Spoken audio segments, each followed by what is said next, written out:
For my current events project, my topic was BRCA1 and BRCA2 gene effect on breast, cervical, and ovarian cancers.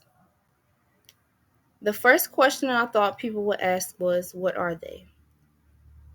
Genes that create proteins that aid in DNA repair are known as BRCA1 and BRCA2, or breast cancer genes 1 and 2. Each of these genes is found in 2 copies in each person, 1 copy from each parent. Because cancer can originate from specific changes in BRCA1 and BRCA2 known as detrimental or pathogenic variations or mutations, these genes are sometimes referred to as tumor suppressor genes. Here are some key terms that I thought would be important to this presentation. Cancer, a disease in which some of the body's cells grow uncontrollably and spread to other parts of the body. Breast cancer, a cancer that forms in the cells of the breast. This causes the breast to grow extremely large. Breast cancer is also referred to as Nunn's disease. 1 in 8 women in the U.S. will develop breast cancer in her lifetime. Men can also develop breast cancer. Breast cancer has caused more than 680,000 deaths in a year. Cervical cancer, a malignant tumor of the cervix, the lowermost part of the uterus. Every 2 minutes, a woman dies from cervical cancer. 600,000 new cases are diagnosed every year. Ovarian cancer, a cancer that begins in the female's organs that produce eggs, ovaries. This cancer is the 7th most common cancer. This cancer does not start in the ovaries, it starts in the fallopian tubes. It may feel like a stomach ache, but it is more than likely you should get tested to see if it's cancer. Breast cancer 1 and breast cancer 2 are the genes most frequently impacted in hereditary breast and ovarian cancer. Hereditary mutations in the BRCA1 and BRCA2 genes cause roughly 3% of the breast cancers, which affect 8,000 women a year, and 10% of ovarian cancers, which affect 1,050 women annually. The BRCA1 and BRCA2 genes are typically guard against developing specific types of cancer. However, certain abnormalities in the BRCA1 and BRCA2 genes impair their normal functions. Therefore, if you are born with one of these mutations, your risk of developing breast, ovarian, and other cancers is increased. However, not everyone with a BRCA1 or BRCA2 mutation in their DNA will develop breast or ovarian cancer. A mutation in either the BRCA1 or BRCA2 gene is inherited by an individual and results in hereditary breast and ovarian cancer syndrome, HBOC. This illness raises the chance of melanoma, skin cancer, as well as malignancies of the breast, ovary, pancreas, and prostate.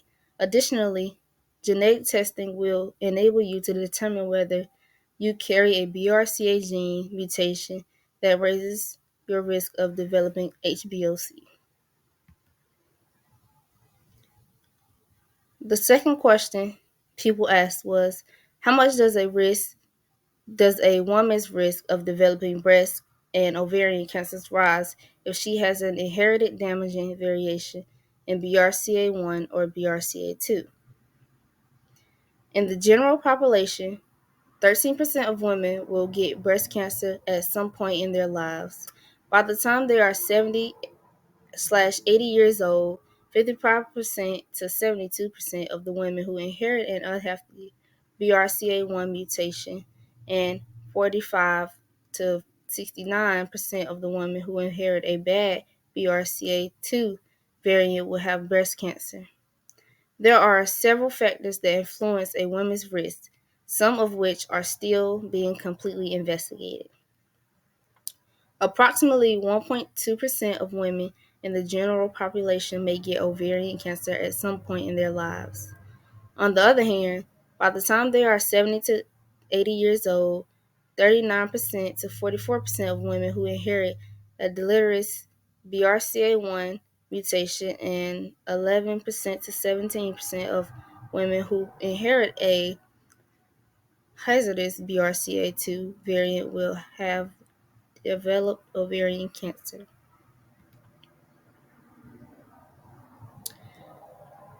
The last question that was asked was what advantages come with genetic testing for variations of BRCA1 and BRCA2? A true negative result could mean that no additional tests, checkups, or risk reducing surgeries are required, which would be a relief regarding the future risk of cancer and the knowledge that one's children are not at risk of inheriting the family's cancer. This is a personal experience of breast cancer. This is my aunt. Her name is Johnny Mae. She's 78 years old. When she was 42 years old, she was diagnosed with stage 3 breast cancer, and both of her breasts were removed. This is my great grandmother. Her name is Catherine Swain. She was also diagnosed with breast cancer. She had a total of 10 daughters. Out of all 10, only one of her daughters were diagnosed with breast cancer. As you can see, both pictures are the same because I couldn't find a picture of my great grandmother. But yeah, the first picture of mine is her. She got both, after she had both of her breasts removed, the siblings decided to get tested to see if they had any of the BRCA traits or anything because their mother had it, so, and one of the sisters had it, so they all thought they should get tested to see if anybody would get breast cancer or anything. This is the end of my presentation. Thanks for tuning in.